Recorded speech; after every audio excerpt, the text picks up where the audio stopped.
Mírala, la vergüenza de esta familia. Julia se detuvo en seco. Esa voz, entre toda la gente que caminaba por el pasillo del tribunal, tuvo que escuchar esa voz. Mauricio estaba ahí, con una sonrisa que ella conocía demasiado bien. A su lado, Lucía bajaba la mirada, incómoda. Varias personas voltearon. Alguien sacó su celular. Julia apretó los dientes. No iba a darle el gusto de verla reaccionar. No aquí, no ahora. Con la toga bajo el brazo, siguió caminando hacia la sala 3A. Empujó la puerta y la cerró tras de sí. Adentro respiró hondo. Las manos le temblaban. Era su primera semana como jueza interina de lo familiar. Primera semana. Y él tenía que aparecer justo ahora. Se puso la toga con movimientos mecánicos. Se miró en el espejo del pequeño baño de la sala. Ojos rojos, mandíbula tensa. Pero nadie lo notaría. Se echó agua en la cara y regresó al estrado. Afuera, Mauricio entró al juzgado de al lado para presentar un escrito. Algo sobre una apelación. Ni siquiera prestaba atención. Estaba de buen humor. Humillar a Julia frente a todos le había hecho sentir poderoso. Mientras esperaba su turno, caminó hacia el pasillo que conectaba las salas. Miró por la ventanilla de vidrio esmerilado de la sala 3A y la vio. Julia estaba sentada en el estrado, la toga negra, el mazo de madera sobre la mesa. La luz del techo le caía perfectamente en el rostro. Estaba revisando unos papeles con expresión seria. Mauricio sintió que algo se le atoraba en la garganta. Quiso reírse de nuevo, pero la risa se le quebró a la mitad, porque en ese momento entendió algo que lo dejó helado. Ella era jueza, tenía poder para decidir sobre la vida de otros, sobre familias rotas, sobre divorcios, sobre el futuro de niños y patrimonio, y él acababa de gritarle en público. Se alejó de la ventanilla. De pronto el pasillo le pareció muy estrecho. Más tarde, cuando Julia salió del tribunal, ya había mensajes en su celular. Camila, su mejor amiga, le había mandado un link. «Checa esto, ya está en todas partes». Era un video. Alguien lo había subido a TikTok, la escena completa. Mauricio gritándole, Lucía a su lado, Julia caminando sin voltear. El título decía, «La jueza humillada por su exmarido en pleno tribunal». 1000 reproducciones, 5000, 10.000. Julia cerró el celular y lo guardó en su bolsa. No iba a llorar. No todavía. Esa noche, los portales de noticias ya habían replicado la historia. Escándalo en el Poder Judicial. Jueza protagoniza bochornoso incidente con su ex. ¿Conflicto de interés en la judicatura? La Contraloría Interna anunció una inspección. Querían saber si Julia había presidido algún caso relacionado con Mauricio, si había abusado de su puesto, si había conflicto de interés. Julia leyó los titulares desde su departamento. Pequeño, de 2 habitaciones en un edificio viejo de la colonia Narvarte. Había tenido que mudarse ahí después del divorcio. Mauricio se quedó con la casa. Valentina, su sobrina de 17 años, salió de su cuarto. «Tía, ¿estás bien?» Julia le sonrió. Una sonrisa cansada. «Sí, mi amor, todo va a estar bien». Pero Valentina no era tonta. Había visto el video. Todas sus amigas lo habían compartido. «¿Por qué no le contestaste? ¿Por qué dejaste que te hablara así?» Julia se sirvió un café. Sus manos ya no temblaban. Porque él quería que reaccionara. Quería verme explotar, y no le voy a dar ese gusto. Valentina se sentó en el sillón. «Pero ahora todos piensan que eres culpable de algo». «Déjalos pensar», dijo Julia. «La verdad siempre sale». Sonó su teléfono. Era un número desconocido. Dudó, pero contestó. «¿Julia Andrade?» «Sí. Habla de la oficina de Contraloría Judicial. Necesitamos que se presente mañana a las 9 de la mañana para una entrevista preliminar». Julia cerró los ojos. «Ahí estaré». Colgó. Valentina la miraba con preocupación. ¿Qué pasó? Nada que no pueda manejar. Pero esa noche, Julia no durmió. Se quedó mirando el techo, pensando en todo lo que había perdido en los últimos 2 años. Su casa, su matrimonio, su tranquilidad, y ahora tal vez su trabajo. Mauricio había ganado otra vez. O eso pensaba él, porque lo que Mauricio no sabía era que Julia llevaba años guardando silencio. Pero el silencio no es debilidad, es estrategia. Y ella ya estaba cansada de ser la víctima de esta historia. A las 3 de la mañana abrió su laptop. Buscó entre sus archivos hasta encontrar lo que necesitaba. Correos viejos, capturas de pantalla, comprobantes de transferencias. Había llegado el momento de hablar. La oficina de Contraloría olía a desinfectante y café barato. Julia llegó 15 minutos antes de la cita. Llevaba un folder manila con copias de todos los expedientes que había manejado en su primera semana como jueza. Ninguno tenía el nombre de Mauricio Rivas. El inspector, un hombre de unos 50 años con lentes gruesos, revisó los papeles durante media hora. Julia permaneció sentada, con las manos sobre el regazo. Tranquila, serena. Todo parece estar en orden, dijo el inspector finalmente. Pero entienda que la percepción pública es importante. El video causó revuelo. Entiendo. Vamos a mantener la investigación abierta por protocolo.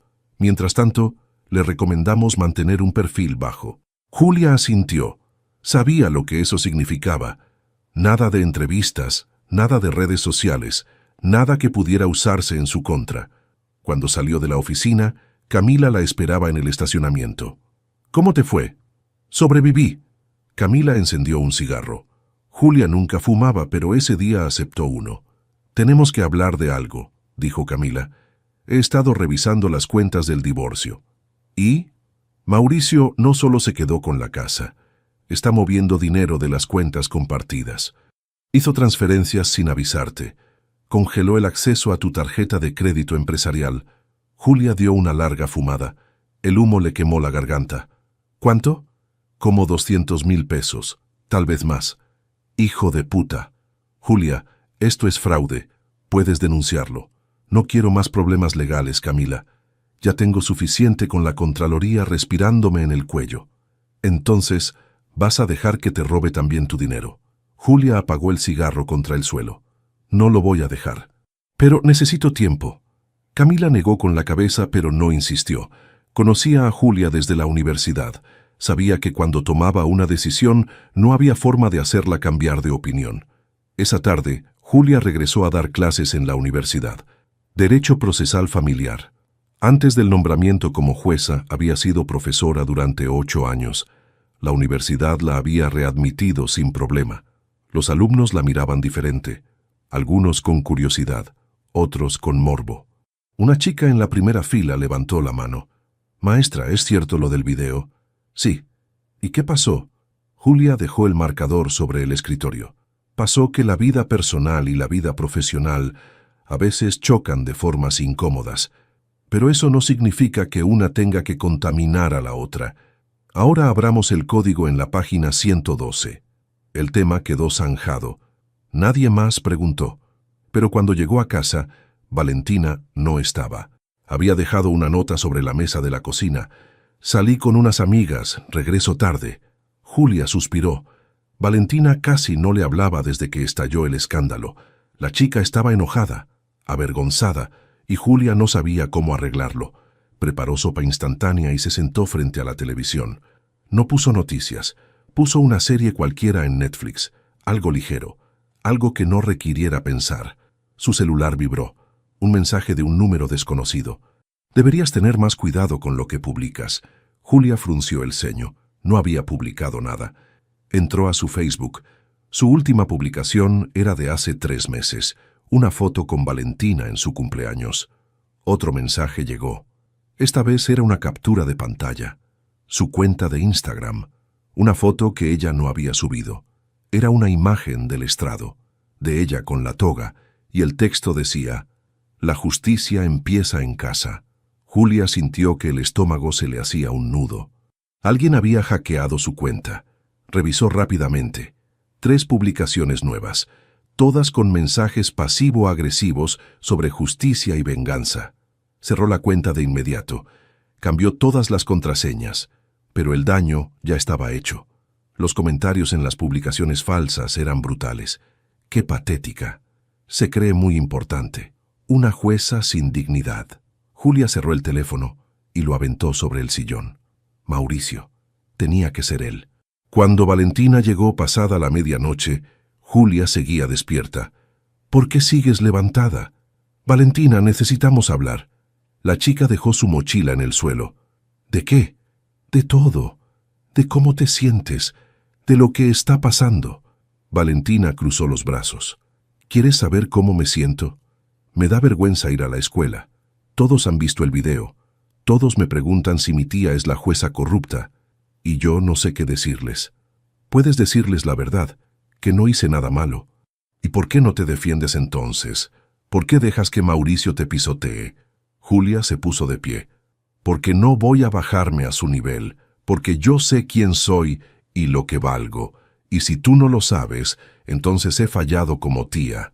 Valentina parpadeó.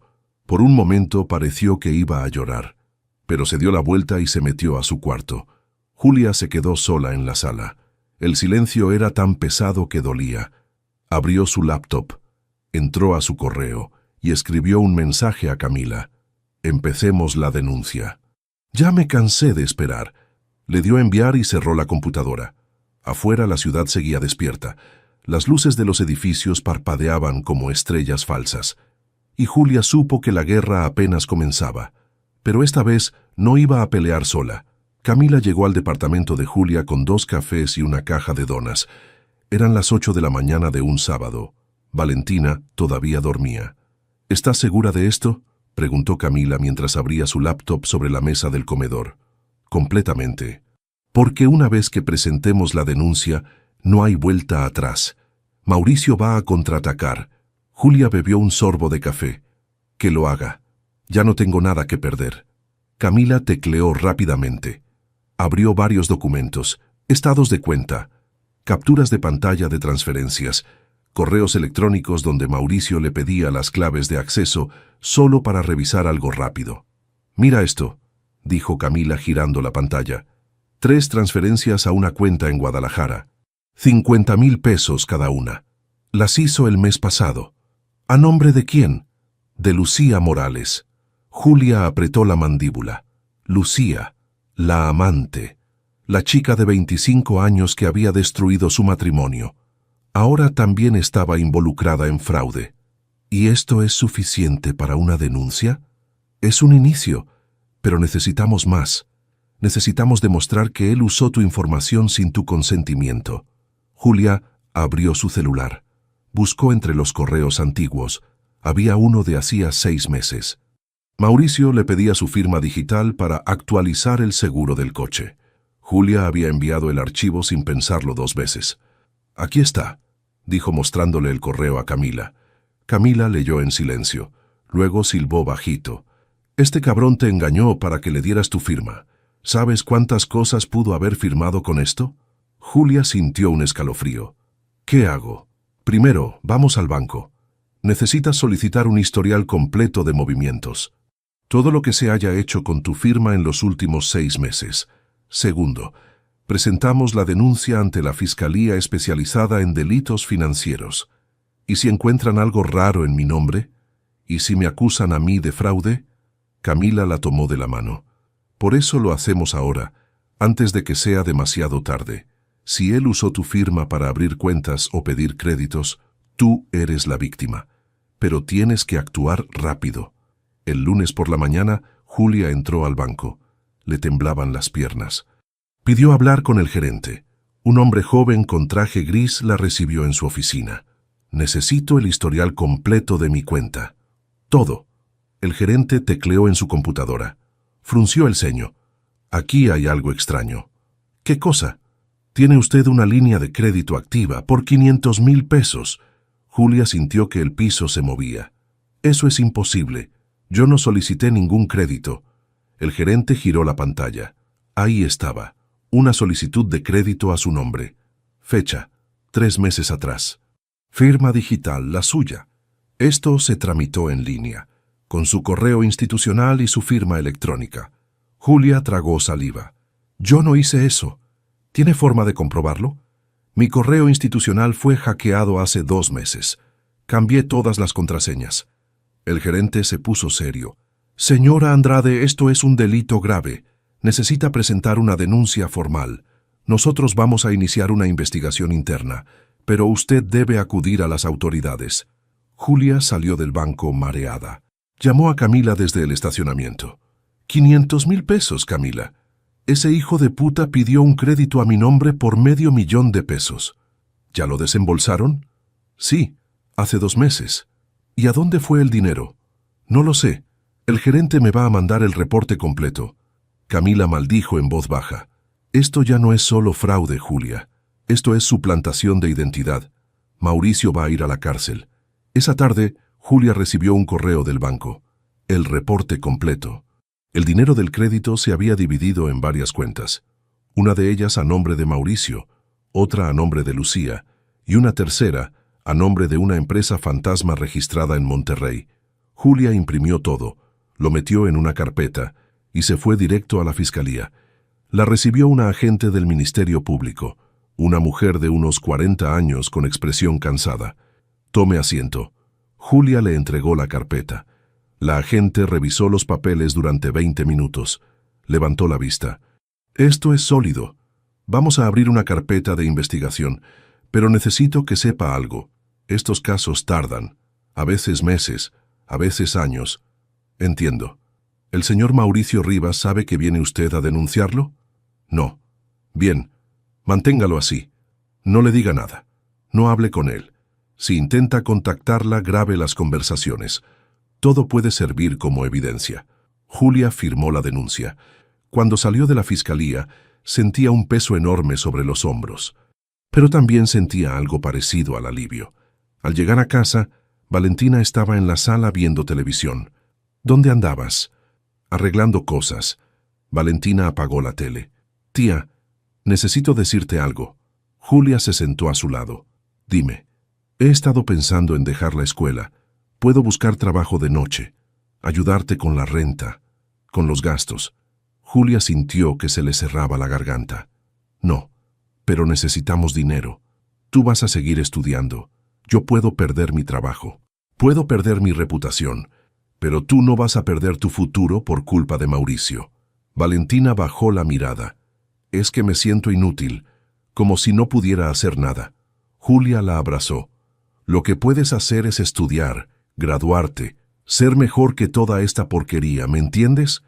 Valentina asintió contra su hombro. Esa noche, Julia no pudo dormir. Pensó en todo lo que había pasado, en todo lo que vendría, y por primera vez en meses sintió algo parecido a la esperanza. 2 semanas después, alguien tocó la puerta del despacho de Camila. Era Lucía. Llevaba lentes oscuros y una gorra. Parecía asustada. «Necesito hablar con alguien», dijo con voz temblorosa. «Tengo información sobre Mauricio». Camila la hizo pasar, y todo cambió de nuevo. Lucía se quitó los lentes. Tenía los ojos rojos. Llevaba días sin dormir. Eso era evidente. «No sé por dónde empezar», dijo con voz quebrada. Camila le sirvió un vaso de agua. «Empieza por el principio». Lucía bebió despacio. Sus manos temblaban. Mauricio me usó. Me hizo abrir cuentas de banco. Me dijo que era para un negocio, que necesitaba mi nombre porque el suyo tenía problemas con el SAT. ¿Qué tipo de cuentas? 3. Una en Banorte, otra en Santander y otra en un banco digital que ni siquiera conocía. Me hizo firmar papeles. Decía que era solo trámite, que no me preocupara. Camila tomó notas. ¿Y qué pasó después? Empezaron a llegar depósitos, cantidades grandes, 50,000, 80,000, 100,000 pesos. Mauricio me decía que eran pagos de clientes, que todo era legal. ¿Pero tú sabías que no era cierto? Lucía se limpió las lágrimas. Al principio no. Yo solo quería ayudarlo. Pero hace una semana llegaron 2 tipos a mi casa. Dijeron que eran de la fiscalía. Me preguntaron sobre las cuentas. Me dijeron que si no cooperaba, iba a ir a la cárcel. Camila se recargó en su silla. ¿Y qué les dijiste? Nada. Me asusté y les cerré la puerta. Pero luego hablé con Mauricio. Le dije que tenía miedo, que quería cerrar las cuentas. ¿Y él qué dijo? Se enojó. Me gritó. Me dijo que si abría la boca, me iba a deportar, que iba a decir que yo era la que robó el dinero, que él tenía contactos y que podía hacer que me llevaran de regreso a Colombia sin papeles, Camila negó con la cabeza. «Ese hijo de puta». Lucía sacó un sobre de su bolsa. Estaba lleno de papeles, capturas de pantalla, recibos, conversaciones de WhatsApp. Aquí está todo. Los depósitos, los correos, los mensajes donde me decía exactamente qué hacer con el dinero, cómo transferirlo, a qué cuentas. Camila revisó los documentos. Cada página era una prueba más, una condena más contra Mauricio. Esto es oro puro, Lucía. Con esto, Mauricio va a caer. ¿Pero yo también voy a ir presa? No si cooperas con la fiscalía. Si declaras como testigo protegido, puedes salir limpia. Incluso podríamos ayudarte con tu estatus migratorio. Lucía cerró los ojos. Una lágrima rodó por su mejilla. Está bien. Haré lo que sea necesario. 2 días después, la fiscalía citó a Mauricio. Él llegó con su abogado, un tipo gordo con traje caro y actitud prepotente. «Mi cliente no tiene nada que declarar», dijo el abogado antes de sentarse. La fiscal, una mujer de 50 años con el cabello corto, sonrió sin ganas. Su cliente está acusado de suplantación de identidad, fraude bancario y lavado de dinero. Tenemos pruebas documentales y testimoniales. Puede declarar ahora o esperar a que lo arraiguen. Mauricio palideció. Su abogado le susurró algo al oído. «¿Qué pruebas?», preguntó Mauricio tratando de sonar seguro. La fiscal puso sobre la mesa una pila de documentos, capturas de pantalla, estados de cuenta, correos electrónicos y, encima de todo, una declaración firmada por Lucía Morales. Mauricio leyó la primera página, luego la segunda. Su rostro pasó del blanco al rojo. «Esa perra me traicionó. Cuide su lenguaje», dijo la fiscal. «Tiene 2 opciones. Coopera y buscamos un acuerdo. O vamos a juicio y pide prestado para pagar la condena completa». El abogado volvió a susurrarle. Mauricio apretó los puños. «¿Qué tipo de acuerdo?». «Admite tu culpa, reparas el daño, devuelves el dinero y aceptas la inhabilitación comercial por 5 años. A cambio evitas la cárcel». Mauricio golpeó la mesa. «Esto es una trampa. Julia me está haciendo esto por venganza. La señora Andrade es la víctima, no la acusadora. Esto lo lleva a la fiscalía porque es un delito que se persigue de oficio. Así que deje de echarle la culpa a otros y decida qué va a hacer». Mauricio miró a su abogado. El tipo asintió levemente.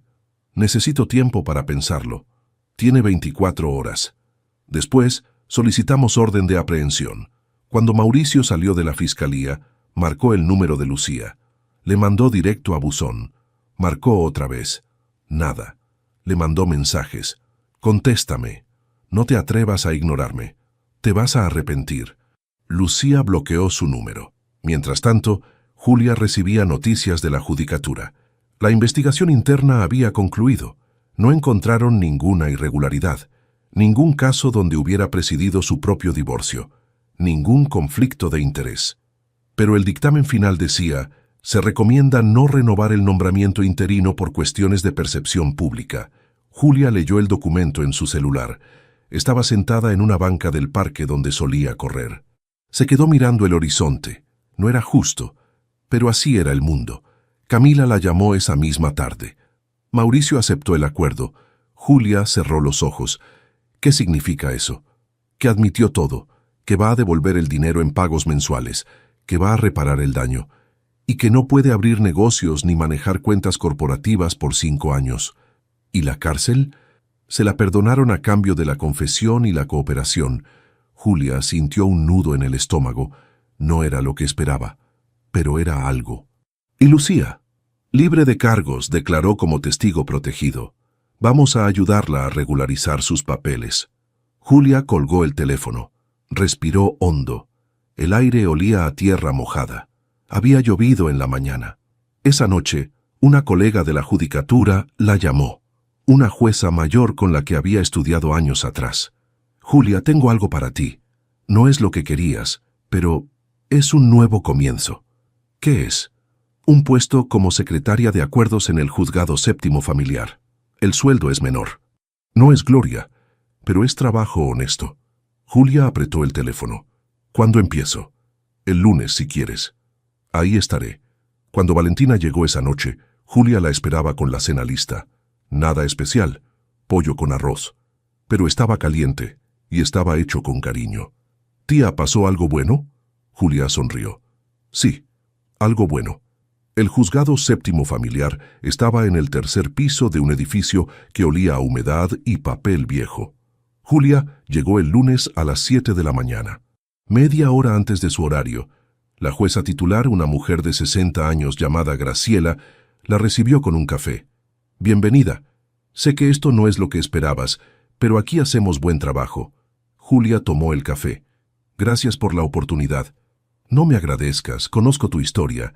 Sé que eres buena en lo que haces. El sistema a veces es injusto, pero eso no significa que tengas que rendirte». Julia pasó la primera semana revisando expedientes, proyectando acuerdos, tomando notas en audiencias. Era trabajo técnico, sin reflectores, sin poder de decisión, pero era trabajo, y era digno. Una tarde, mientras organizaba una pila de oficios, su celular vibró. Era un número que no tenía guardado, pero que reconoció de inmediato. «Mauricio», dudó, pero contestó. «¿Qué quieres?»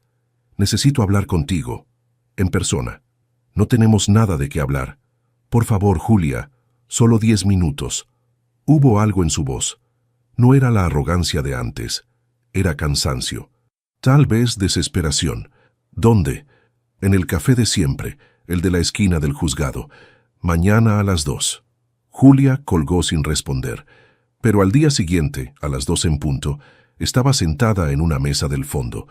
Mauricio llegó 5 minutos tarde. Traía ojeras. Había perdido peso. La ropa le colgaba del cuerpo. «Gracias por venir», dijo sentándose. «Tienes 5 minutos». Mauricio jugueteó con sus manos. «Quiero disculparme». Julia se quedó callada. «Sé que no lo merezco. Sé que te hice daño. Pero necesito que sepas que no quería que las cosas llegaran tan lejos». «¿No querías?» «Mauricio, me robaste. Me humillaste en público. Pusiste mi carrera en riesgo. Y lo peor de todo, metiste a Lucía en tus porquerías. Lo sé todo. Pero estaba desesperado. El negocio quebró. Tenía deudas. No sabía qué hacer. ¿Y tu solución fue destruirme a mí?» Mauricio bajó la mirada. «Pensé que podía arreglarlo, que nadie se daría cuenta, que el dinero aparecería y podría devolvértelo sin que supieras. Pero no fue así. No. Y ahora estoy jodido. Perdí el negocio. Perdí a Lucía. Voy a estar pagando esto por años». Julia lo miró fijamente. «¿Y esperas que sienta lástima por ti?» «No. Solo quería que supieras que me arrepiento». «Muy tarde para eso».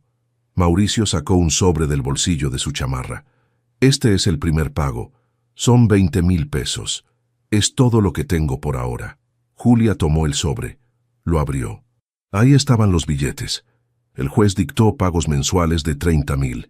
«Esto no es suficiente». «Lo sé, pero es lo que puedo darte ahorita. Conseguí trabajo en un taller mecánico. Voy a cumplir, te lo juro». Julia guardó el sobre en su bolsa. «Bien, pero que quede claro algo, Mauricio. Esto no nos hace amigos. Esto no borra lo que hiciste. Esto es solo un pago de una deuda. Nada más». Mauricio asintió. Se puso de pie. «Entiendo». Cuando salió del café, Julia sintió algo extraño. No era satisfacción, tampoco era perdón. Era simplemente alivio. 3 semanas después, mientras revisaba un expediente en su escritorio, sonó su celular. Era Lucía. Julia dudó, pero contestó. «¿Hola?» «Julia, soy yo». «Lucía». «¿Qué pasa?» Hubo un silencio largo. Luego, una voz temblorosa. «Estoy embarazada». Julia cerró los ojos. Por supuesto que faltaba esto». «¿De Mauricio?» «Sí». «¿Él lo sabe?» «No, ni va a saberlo. Ya no quiero nada con él». Julia se recargó en su silla. «¿Y qué vas a hacer?» «No lo sé, por eso te llamo. Sé que no tengo derecho, sé que te hice daño, pero no tengo a nadie más con quien hablar». Julia respiró hondo. «¿Cuántas semanas tienes?» 8. «¿Ya fuiste al doctor?» «Sí, todo está bien, pero estoy asustada, no tengo dinero, mi visa apenas se está arreglando. Y Mauricio, si se entera, va a querer controlarme otra vez». Julia miró por la ventana. Afuera, el cielo estaba nublado. «¿Quieres tenerlo?» «No sé. A veces sí, a veces no. Pero lo que sí sé es que no quiero que Mauricio sea parte de esto. Julia cerró los ojos. Parte de ella quería colgar. Quería decirle a Lucía que se las arreglara sola, que ella no era su salvadora. Pero otra parte, una parte que no esperaba, sintió compasión. «Haz lo que sea correcto para ti», dijo Julia finalmente. «No por él, no por mí, por ti. Si decides tenerlo, búscate un buen trabajo, pide ayuda a tu familia, construye algo para ese niño, y si decides no tenerlo, está bien también. Pero sea lo que sea, hazlo por las razones correctas». Lucía sollozó al otro lado de la línea. «Gracias. No me agradezcas. Solo cuídate». Julia colgó. Se quedó mirando el teléfono durante un minuto largo. Luego volvió al expediente que estaba revisando. Esa noche, en casa, Valentina le mostró su boleta. 9 y 10 en todas las materias. «Tía, el director me llamó. Dice que tengo posibilidades de quedar en la UNAM si sigo así». Julia la abrazó fuerte. «Lo vas a lograr». «Sé que lo vas a lograr. ¿Y tú cómo te sientes?» Julia sonrió. Una sonrisa cansada pero real. «Mejor, cada día un poco mejor». 2 meses después, Julia se inscribió al examen de oposición para jueza titular. No porque tuviera muchas esperanzas, sino porque necesitaba intentarlo. Porque rendirse no era opción. Una tarde, mientras tomaba café en su escritorio, Graciela se acercó. «¿Sabes? He estado pensando en retirarme». Julia levantó la vista. «¿En serio? Tengo 63 años. Ya cumplí mi tiempo. Y creo que este juzgado necesita sangre nueva». «¿Por qué me dices esto?» Graciela sonrió. «Porque cuando presente mi renuncia, voy a recomendar que tú tomes mi lugar, como jueza interina primero, y luego, si pasas el examen, como titular». Julia sintió que el pecho se le apretaba. «No sé qué decir. No digas nada. Solo sigue haciendo tu trabajo. El resto se acomoda solo». Esa noche, Julia no durmió. Se quedó en la sala mirando por la ventana. Las luces de la ciudad parpadeaban como siempre. El mundo seguía girando, y ella seguía de pie. 10 meses después, el auditorio de la Preparatoria Federal estaba lleno hasta el tope. Familias completas ocupaban cada fila. Globos azules y dorados colgaban del techo. En el escenario, una fila interminable de estudiantes con toga y birrete esperaba su turno. Julia estaba sentada en la 5ª fila. Llevaba un vestido azul marino y zapatos bajos. Nada ostentoso, nada que llamara la atención. Solo quería estar ahí para ver a Valentina recibir su diploma. Camila estaba a su lado, comiendo palomitas que había traído escondidas en su bolsa. «¿Nerviosa?», preguntó Camila. «Un poco. Valentina va a estar bien. Es brillante. Salió a ti». Julia sonrió sin responder. El director subió al escenario. Dio un discurso largo sobre el futuro y las oportunidades. Julia apenas prestó atención. Estaba buscando a Valentina entre la multitud de estudiantes. Finalmente, empezaron a llamar los nombres. «Valentina Sánchez Andrade». Julia se puso de pie.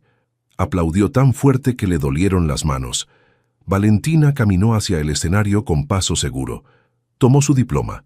Buscó con la mirada entre el público hasta que encontró a Julia. Le sonrió. Una sonrisa enorme. Julia sintió que los ojos se le llenaban de lágrimas, pero no las dejó caer. No todavía. Después de la ceremonia, afuera del auditorio, Valentina corrió hacia ella. «Tía, lo logré». Julia la abrazó fuerte. «Siempre supe que lo ibas a lograr. No hubiera podido sin ti. Cuando todo se puso feo pensé en rendirme, pero tú seguiste adelante, y eso me dio fuerzas». Julia le acomodó un mechón de pelo detrás de la oreja. «Ahora viene lo difícil, la universidad, la vida real». «Lo sé, pero ya no tengo miedo». Camila las interrumpió con un abrazo grupal. «Suficiente drama. Vámonos a cenar. Yo invito». Fueron a un restaurante italiano cerca del centro. Pidieron pizza y pasta. Valentina habló sin parar sobre sus planes. Quería estudiar Derecho. Como su tía. Quería ser jueza algún día. Julia la escuchaba con atención, con orgullo.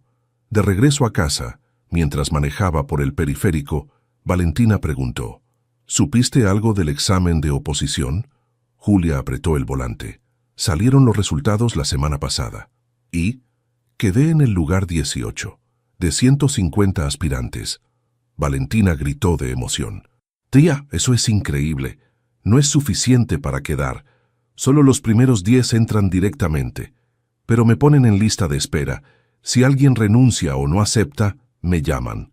Pero es un logro enorme. Después de todo lo que pasó, Julia asintió. Sí, era un logro. No el que esperaba, pero era algo. Al llegar al departamento, había un sobre bajo la puerta. Julia lo recogió. Era de la judicatura. Valentina la miraba ansiosa. ¿Qué dice? Julia abrió el sobre. Leyó en silencio. Luego levantó la vista. Graciela se retiró. Me ofrecen quedar como jueza interina del juzgado séptimo. Tía, es increíble. Julia dobló la carta. Es temporal, hasta que salga otra convocatoria. Pero sí, es algo bueno. Esa noche, después de que Valentina se durmió, Julia se sentó en el balcón. Tenía una taza de té en las manos. El aire estaba frío. Noviembre siempre era así en la Ciudad de México. Pensó en todo lo que había pasado en el último año. La humillación pública, la pérdida de su puesto, el fraude, la denuncia, el juicio, el lento proceso de reconstruirse. No había sido fácil. Nada de eso había sido fácil. Pero seguía aquí. Su celular vibró. Era un mensaje de un número desconocido. Hola Julia, soy Lucía. Solo quería decirte que tuve a la bebé. Es niña. Se llama Camila. Gracias por todo. Te mando una foto. Julia abrió la imagen. Una bebé pequeña con los ojos cerrados, envuelta en una manta rosada. Escribió de regreso. Felicidades. Cuídala mucho. No agregó nada más. No hacía falta. Guardó el teléfono y siguió mirando la ciudad. Las luces. El tráfico que nunca paraba. La vida que seguía adelante sin importar nada. Pensó en Mauricio. No sabía dónde estaba ni qué estaba haciendo. Ya no le importaba. Los pagos llegaban cada mes. Irregulares. A veces completos, a veces no. Pero llegaban. Y eso era suficiente. No había justicia perfecta.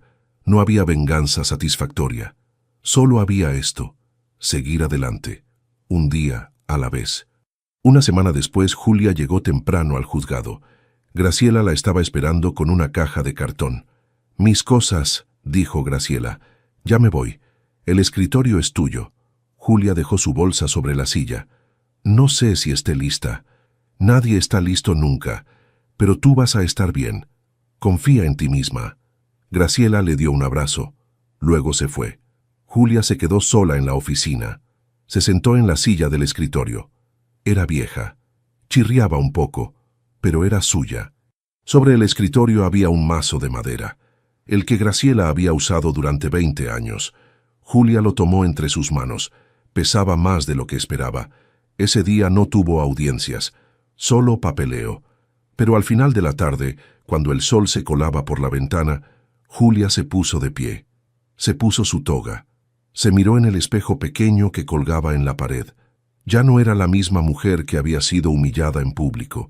Ya no era la víctima que todos habían visto en el video. Era otra cosa. Algo nuevo, algo más fuerte.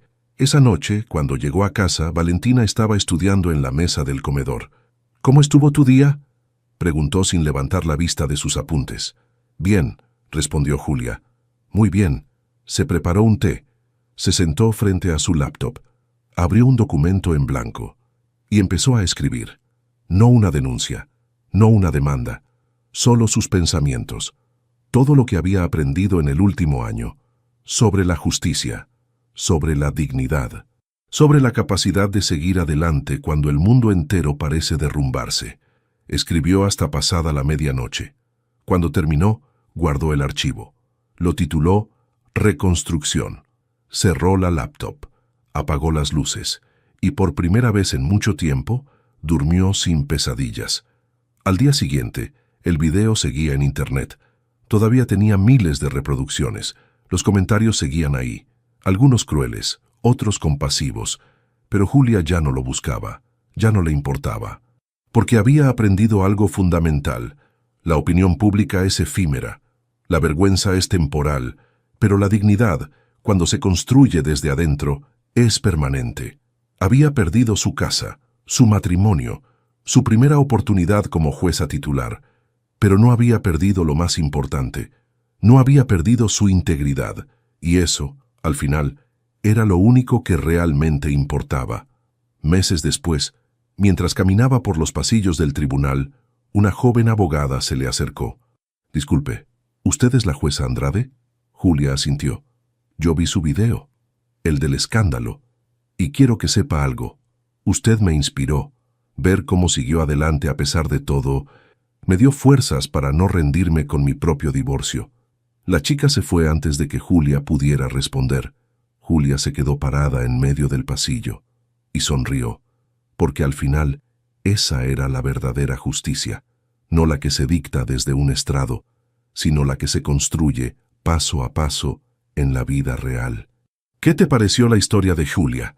Si te conmovió ver cómo logró reconstruir su vida después de la traición y la humillación pública, déjanos un comentario contando qué fue lo que más te impactó. Dale like si crees que la dignidad y la perseverancia valen más que cualquier venganza. Y comparte este video con alguien que necesite recordar que siempre se puede empezar de nuevo, sin importar qué tan difícil parezca el camino. Si te gustan las historias de superación real, donde los personajes enfrentan problemas de la vida cotidiana con valentía, no olvides suscribirte al canal para no perderte más relatos como este. Y cuéntanos, ¿desde qué país nos estás viendo? Nos encantaría saber dónde están nuestros seguidores y qué historias les gustaría escuchar en el futuro. Tu opinión es muy importante para nosotros.